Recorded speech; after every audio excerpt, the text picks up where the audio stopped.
Hello, I'm going to be reviewing the Xbox 360. So in today's video I will be reviewing the Xbox 360 as a whole. I will be reviewing some of the games in performance.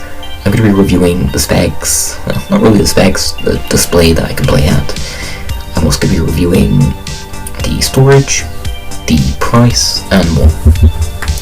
And just to let you know, all the games that I have played are on this Xbox 360 right here, so all the gameplay will be Xbox 360 only, and not only that, but I'll be putting all the games that I've played in the description. So, the Xbox 360, let's start off with the display. So, the Xbox 360 can play at 1080p 60 FPS, however, most games are either 1080p 30 FPS, 720p 60 FPS, or 720p 30 FPS. Not all games can do 1080p 60 FPS, and it's probably very rare if a game can do 1080p 60 FPS, or it's the less demanding games. So yeah, nothing too crazy. Now, exclusives. Xbox actually had exclusives. Yeah, I know, shocker. So the good exclusives were Halo 3 and Gears of War, and there's probably a bunch of other exclusives as well, but those were the main ones, and honestly, they're really good, and they're really cheap. I managed to find Gears of War 1, 2, and 3 for $1 I managed to find them for $1 each, which is a really good steal. And it's not only that, but most of the Xbox 360 games are incredibly cheap. Just depends on where you find them. But yeah, the thing, you could buy a bunch of good games and they'll last you for years.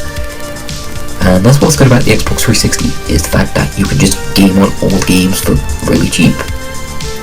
Speaking of cheap, let's talk about the Xbox 360 price. So the Xbox 360, Xbox 360 Slim, or the Xbox 360 Elite, they both come in at around $20 to $50, depending on where you look and what you buy. Now, let's talk about the difference between all the Xboxes. Well, for starters, they all have the same specs, which is a similarity, yes, but the only difference is that the newer ones are less likely to get the red ring of death. So the Xbox 360 original is most likely to get the red ring of death, and I've been told there's a 50% chance of getting the red ring of death, so I wouldn't really aim towards that. Instead, what I would aim towards is the Slim version or the Elite version. So, yeah, let's talk about storage. So, with the Xbox, they have plenty of storage.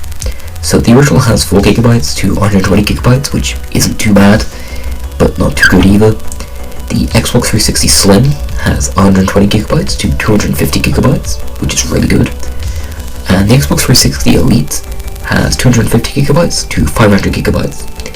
However, to be honest, you won't really be using that storage at all, because a nice little feature that Xbox has is that you can just shove the disc in and play. But do know it's an old update, so you're not going to be able to shove a disc in and just instantly play just like that. The newest and latest version of Minecraft. So for Minecraft, I think it was 1.12 the Xbox 360 version was stuck on, which isn't exactly the best.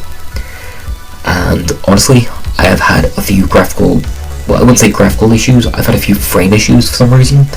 So what I've done is I deleted that save and I'm going back to an older version. So yeah. But another thing as well is there are some games that are just not as good on the Xbox 360. So these games will be Minecraft latest version. The oldest version, I actually struggled to even load.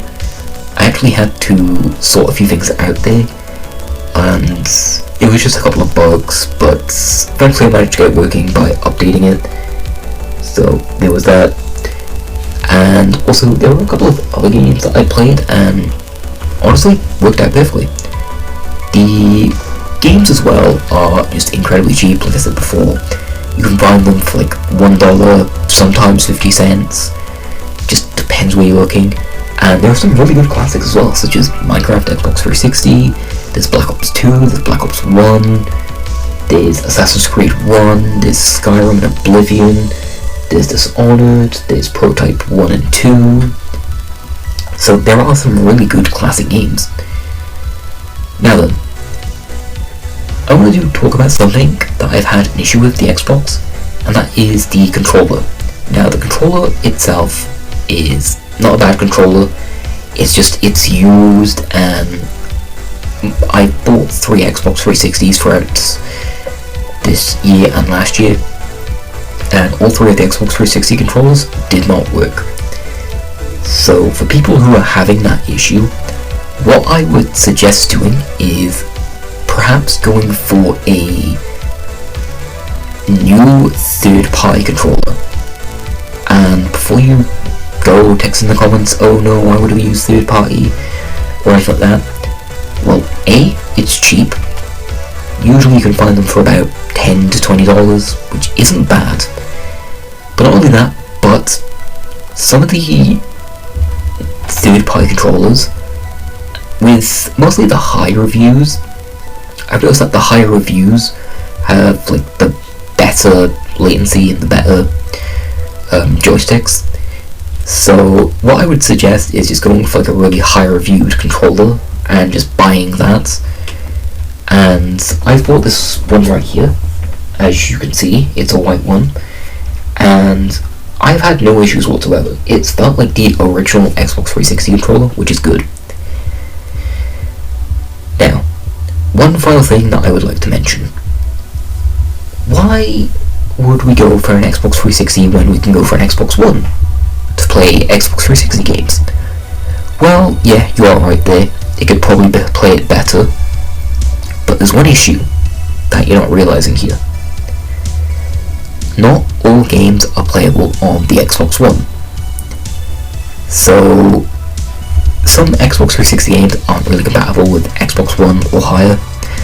These games include Singularity, Assassin's Creed 1, and this is just the discs. I'm not sure if you can buy them physical, but there are some games that you can't play using an Xbox 360 disc. You either have to buy the newer version, such as Dishonoured, with it having the Xbox One version, and same goes for Skyrim, and same goes for some of the other games as well. I was trying to think of a game, but I can't really think of a game, so yeah. Lastly, what I'd like to mention as well is that the Xbox 360 as a whole is just good. It's a nice little fun machine where you can just enjoy, and honestly I would recommend this be some people's just regular gaming device, because A, it's cheap, it's affordable, it's got really good games, and well, yes, you can't play online, which is somewhat of an issue. Just overall, the console is really good. Anyways, that's it for today's video. I hope you enjoyed. If you have any video ideas, let me know down in the comments. So yeah, peace out, and have a good day.